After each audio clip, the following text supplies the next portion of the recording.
We are going straight for the problem because there is a problem. And if you are wonderfully weird, which why don't you fit? Can you still see this?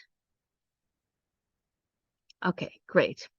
Okay, let me take you through the problem. And the problem is basically the problem why can be really, really hard to sell and to market yourself. And um, well, we are all having this marketing issue, right? If you're here. So we start here. It's the wonderfully weird problem. So if you are a wonderfully weird miracle, which means you're an old soul, a pink sheep, a sensitive, multi-passionate, deep thinker, or you're neurodivergent, and you have a deep longing to express yourself, and that is what your business is all about, then you already, or well, maybe not everybody, but most people sort of have a problem. And the problem lies, it started in the past because after a lifetime of negative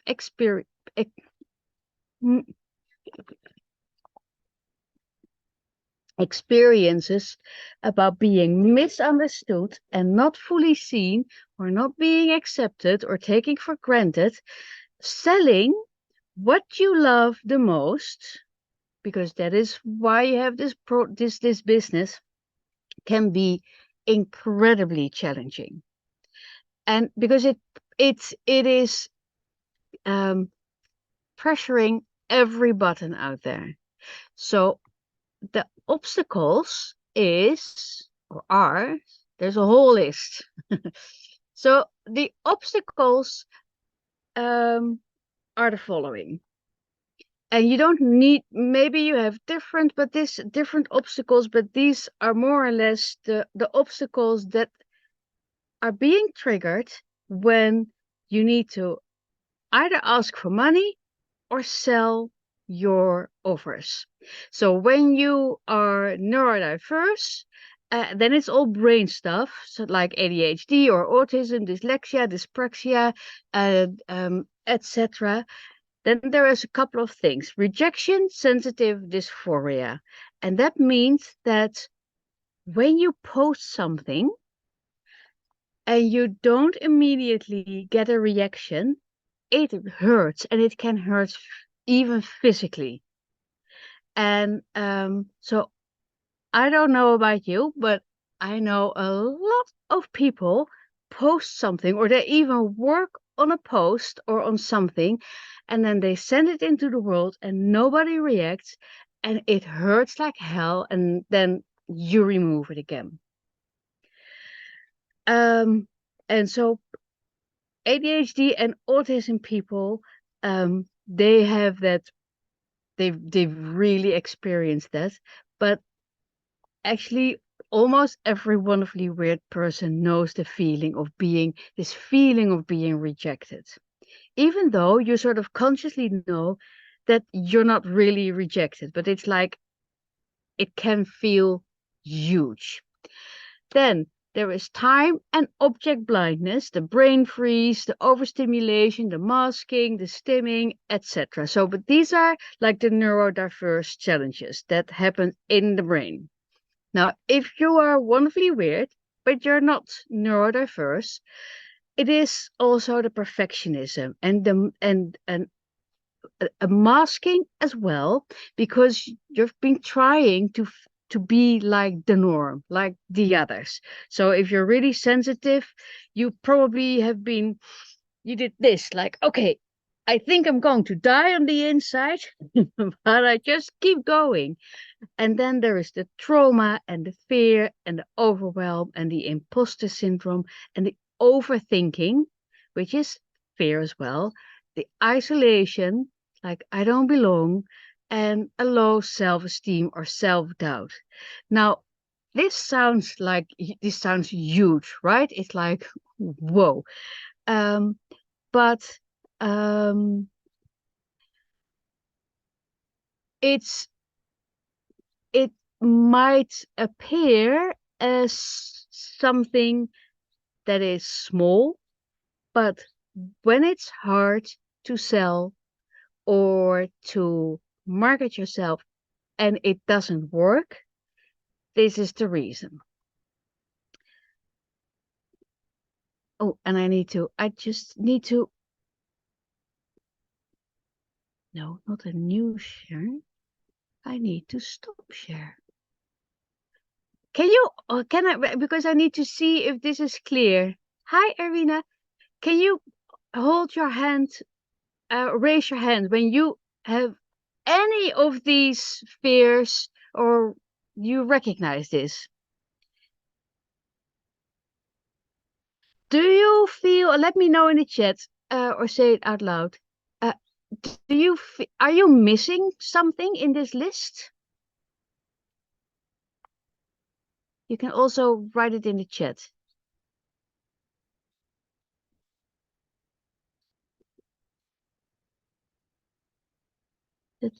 For me, I sometimes think, why can't I be a business model like the others are doing it? Yeah, it must be like I'm lazy, incompetent, etc.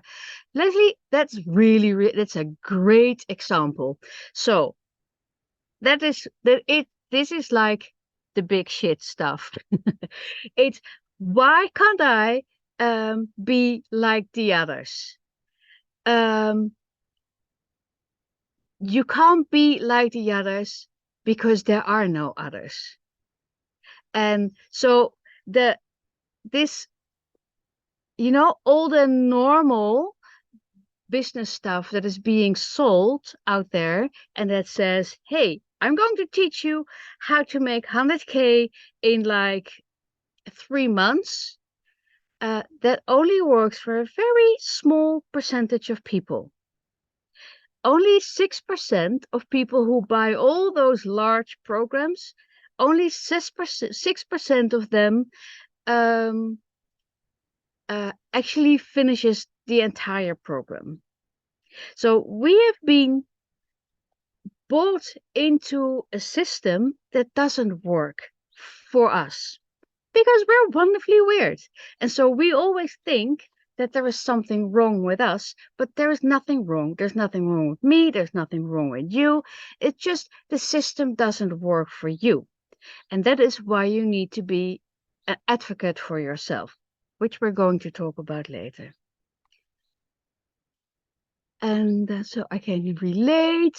Yeah, sums up my life for me. Why does my energy going out at a high level not connecting to my tribe? Am I blocking myself? Is my business model the worst? Yeah, so this is all the stuff that comes up. And as long as we don't discuss this, as long as we think that we're flawed, that there's something wrong with us, that so we think like, oh, I'm lazy, I never do anything. In the meantime, we're working really, really hard, right? Because so because we work and then we sort of plow through this all this shame and the anger and the doubt and the stuff. So it's never easy as long as we don't discuss everything. So now let me continue with the sharing. It's going to be more fun, I promise. um, so that is the biggest obstacle part. Now, then, like some of you just said, why can't I? It's the myth of normal. So normal marketing programs are created for non-wonderfully weird people who are motivated by work harder and just do it, and are okay with following the manual. Only 6% finishes regular business programs. So I've been feeling really horrible in a whole lot of programs. But I'm also I was really good at masking and showing up like a normal person. But I always felt horrible. And that is because we still try to fit in. So then the other problem is isolation. So isolation is hard for everyone, but for entrepreneurs, it means that there are less um, that they sell less and are less visible. They waste time by reinventing the wheel or by website frolicking, which I I can do website frolicking for days. It's like, oh, let me change everything. And just, oh, my website was yellow. No, I don't like the yellow anymore because it's already 3 days. Let's make everything pink. That's me. So it it's also because I really like doing it. But um, it's isolation is also when you're not being surrounded by people who see, accept, and value the unmasked version of you. And that kills the entrepreneurial soul. So if you always try to be normal, it becomes more and more, becomes harder to uh, to show up completely like you. Then there is the negative self-talk. It's when normal programs or actions, just to be clear, the normal programs, it doesn't mean that they're bad, right? They can be like really, really good.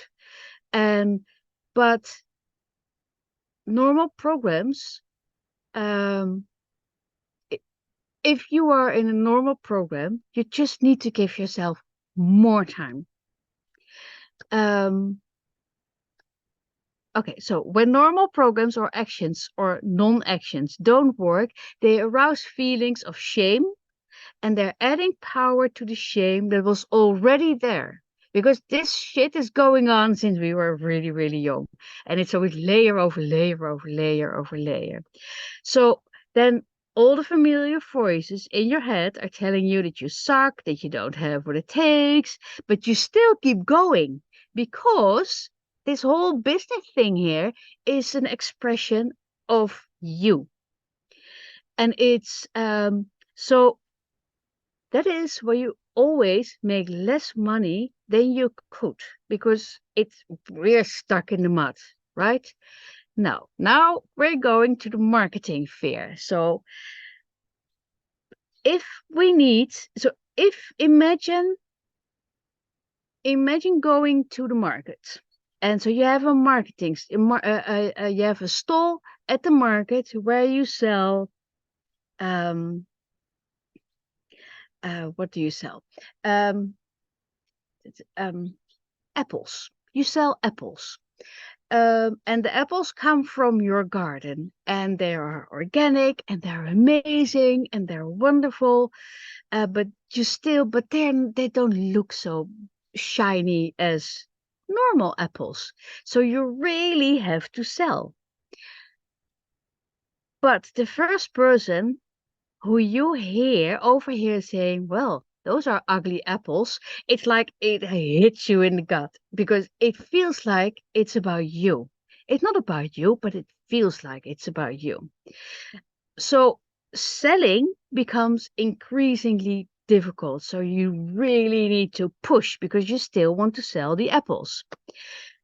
So now telling your audience to buy from you when you don't see your own magic. So you don't see the magic of the apples. You don't see the magic of you on your beautiful farm, taking all the apples from the trees and the chickens that are running around in your garden, and you have no way of sharing that magic with your audience, then it's just you selling ugly looking apples instead of telling people, hey, I have the most magnificent apples, and they've been grown out of love. They're organic, they're healthy. It's like words, um, words probably will fill you because you're living in fear right now when you need to sell the apples. Um, so what happens is you start hating or distrusting marketing or you're just doing something when the hyper focus is up. So it's like, hey, I'm sharing mails and I'm writing emails, but I'm not going to send them.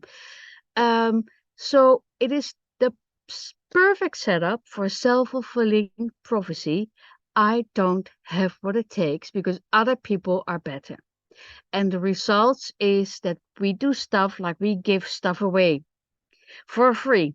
And then we're angry and disappointed with the freebie takers. You have no idea how many people hate freebie, the people who only take stuff for free. It's like they only get stuff for free, and I've given everything, and then they run away. But this is me as well, by the way. Um, so they get angry and disappointed, and but it's all about not showing your value because you don't see the value that you've got. Now, we're going to selling dislike, which is feeling and being invisible, misunderstood, afraid to promise a result. This is a big one. And I really want to hear who has this too. It's like you have this amazing offer, but the moment you need to promise a result, it's fear kicks in. It's like, but I cannot promise that. So you're changing your offers and your marketing all the time. And instead of making small shifts, you make large changes. Um, you never share what you really can do for people. You lower your prices, then you hold grudges for all the people who are not buying from you. You're working outside your zone of genius because for years and years you have survived by working really, really hard. And most of all, you miss out on sales and clients like on a daily basis. So it's going slow and there is no growth. And your results are never as you desired. So you're stuck. You're really trying hard, but um, most of your time is spent behind the scenes, like creating programs and posts that you might or might not share, hoping that it will work this time, dropping out of courses, and deepening negative feelings about yourself. Now, this really all sucks, right? Um, who recognizes the I hate freebie people feelings? Okay, I can. Oh, there's so yeah. Yes, I know. And um, who recognize the feeling of sort of holding grudges for people for not signing up? It's like why aren't they signing up? Who recognized that? Great. The more honest you are about stuff like so this is never a right or wrong, right? But the more honest we are about feelings like this and like obstacles like that, the less power they have over you. And it never is a reflection of who you are. It never is a reflection of how hard you work or how smart you are.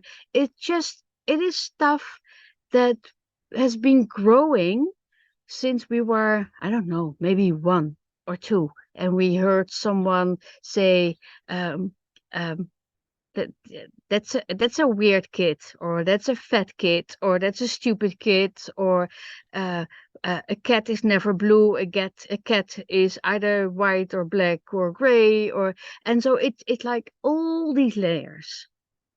So can you all see that it is triggered the moment you need to sell something or need to market yourself? Okay. Okay, but let's get out of this whole uh, problem thing because we are going to the solution now. If I can find the share screen thingy. Okay, the solution. So the solution is it starts with owning that you are wonderfully weird. And if wonderfully weird is not what you would call yourself, I don't care. It's just own it. It's it's just say this is who I am. And I think the age that I'm at right now, fuck the constant development and being better and being whatever. This is it right now. It doesn't mean that you can't change or evolve or whatever, but this is it. Then deal with the past. It's really, really important. It's painful, but it works. Um, if you know how to deal with the past, and I know there are really, so I'm not a therapist, right? And I know there are several of you out there who um, can do this way better than I. Um, but the moment you are aware that growth comes with discomfort and are willing to address your fears and your shame and your overwhelm and your profound dislike around promoting yourself and your business and your offers, and you are willing to stay in the room with yourself and accept and transform what is not working, that is the birthplace of magic. That is when everything will shift. It doesn't mean that you just press a button and it's gone, but it starts with the willingness to be with the discomfort and say, okay, this doesn't feel, it's like the story they tell all the time about the frog who just stays in the slowly hotter and hotter getting pan of water until it's cooked. um don't be like the frog. Okay, just jump out and be okay with the fact that it's not always easy. Now, then, and that is, we started with that, it's focus on desire. I know for some people, desire is a no, and there are all these vibrational um, tools that say that desire is really, really low.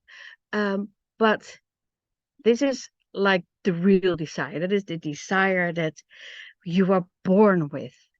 And it's not a desire of I want it, but it's the desire of I am, it is me.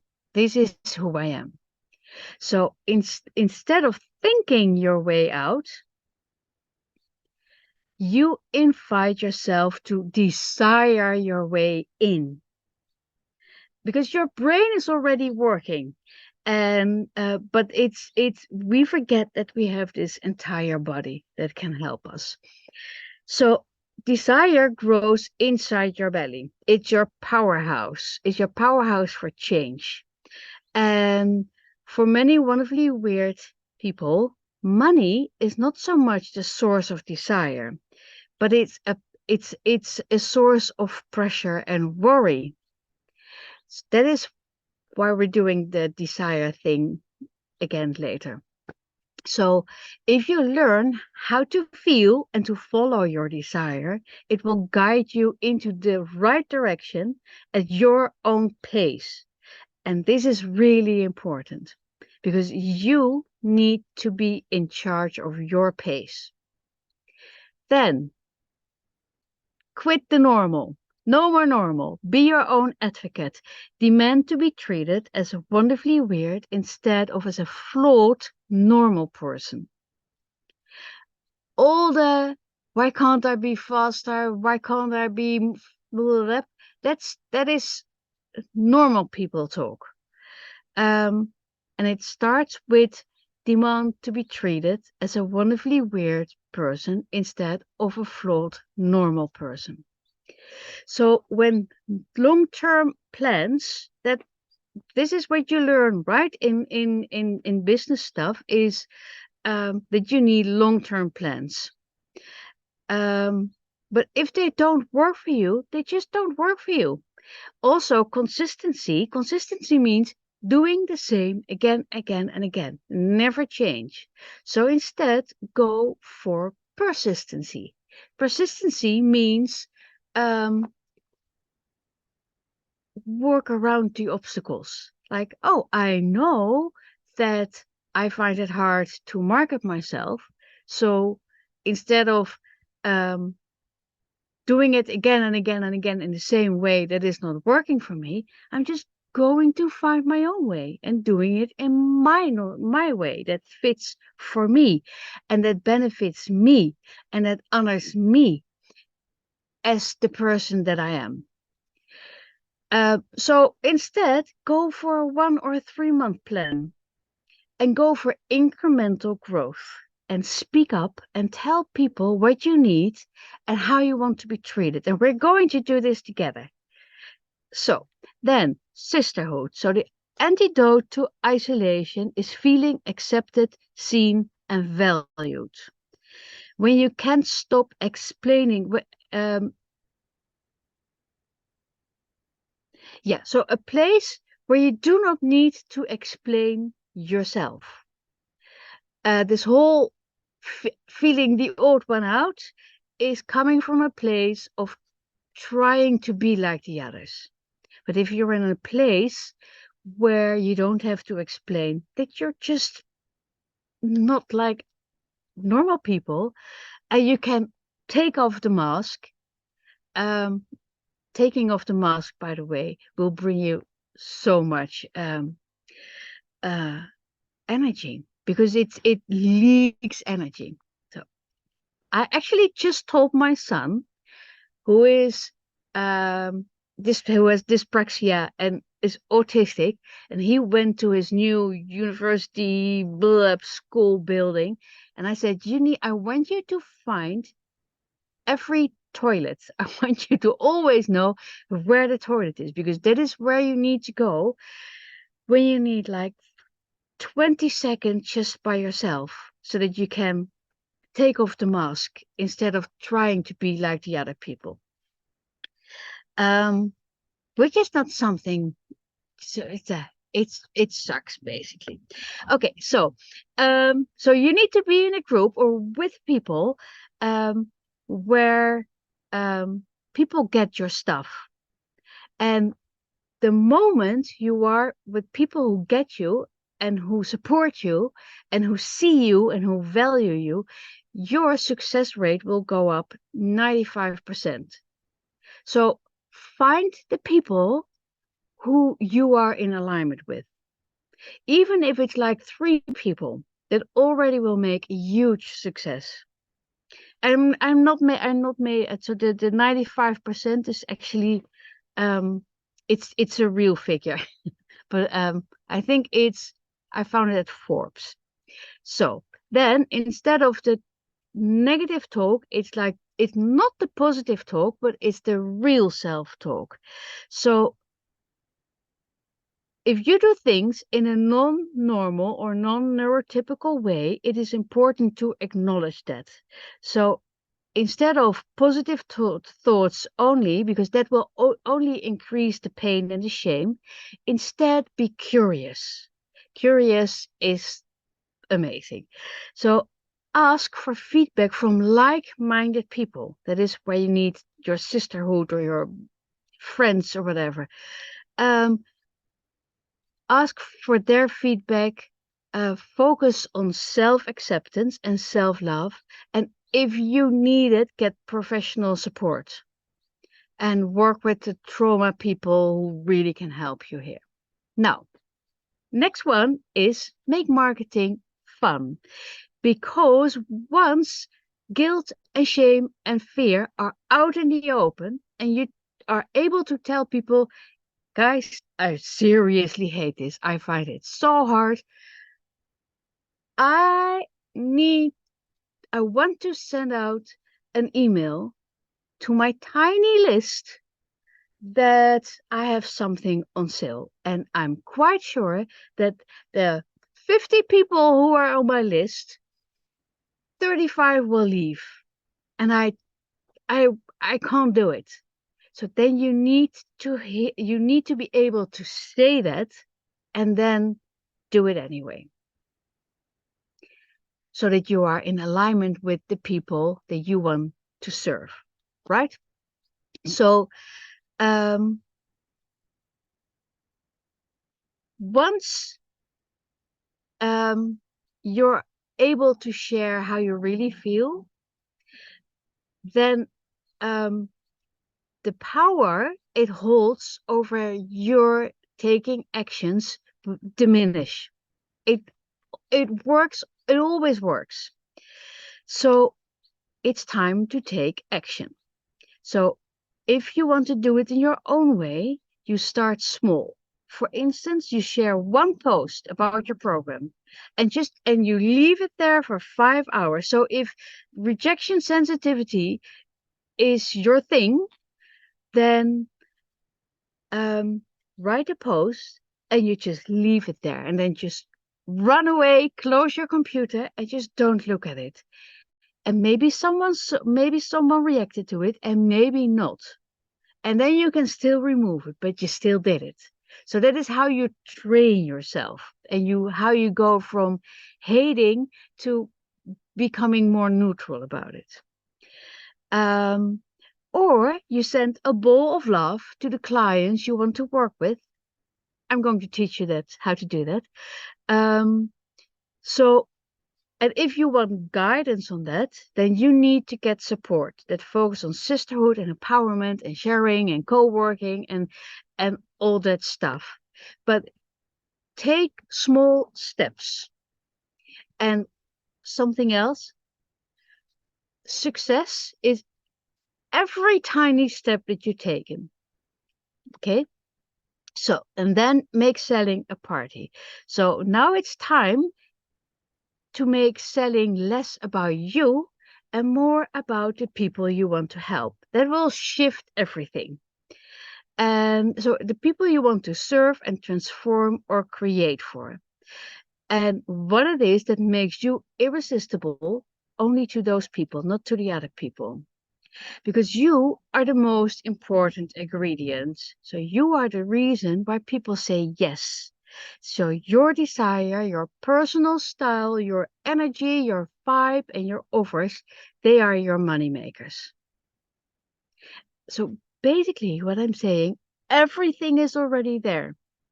The only thing that gets in the way is the not liking marketing. Now, what will happen is if you go for this solution, that you will grow slow. So I rather have you go for the slow growth and persistence instead of I want 100K in 3 months. You still totally can go for it, but if you can do it in your way. And